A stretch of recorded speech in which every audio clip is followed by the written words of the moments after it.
Tiniyak ng Armed Forces of the Philippines na may nakalatag ng hakbang laban sa anumang pagtatangka ng China na pagbawalan ang mga mangingisda sa Bajo de Masinloc. Yan ang ulat ni Denise Osorio.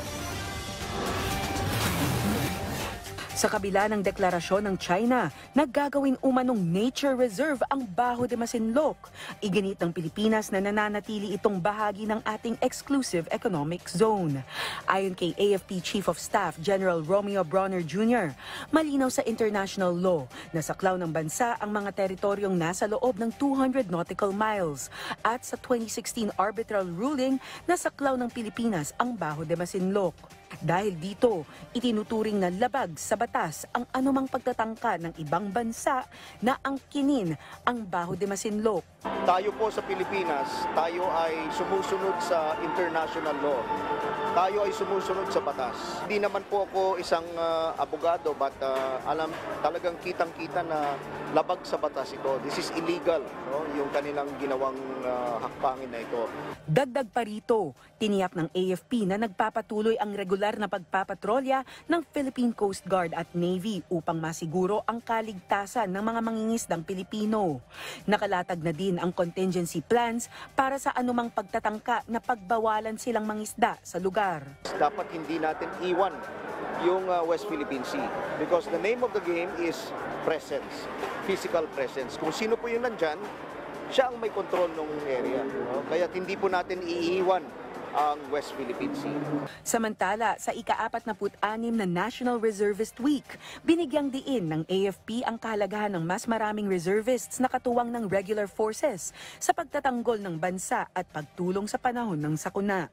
Nagtapos ang linggong pagdiriwang sa pamamagitan ng culminating ceremony sa Lapu-Lapu Stadium sa Camp Aguinaldo kanina.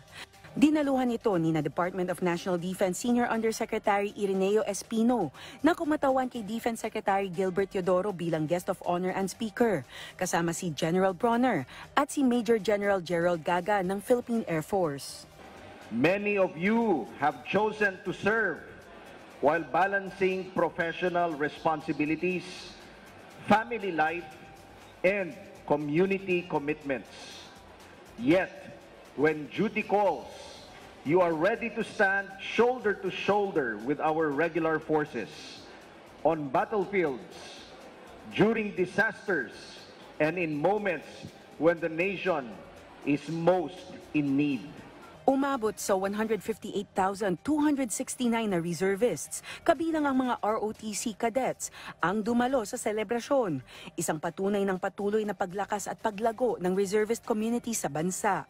Ginawaran ng parangal ang mga natatanging reservists at unit na nagpakita ng kahusayan at malasakit sa bayan. Mayroon ding capability demonstrations ang iba't ibang reserve units upang ipakita ang kanilang kahandaan sa depensa at disaster response. Gayon din ang mga pagtatanghal mula sa celebrity reservists. Ayon kay General Bronner, bahagi ng pagdiriwang ang pagpapatibay ng kultura ng volunteerism at pagmamahal sa bayan.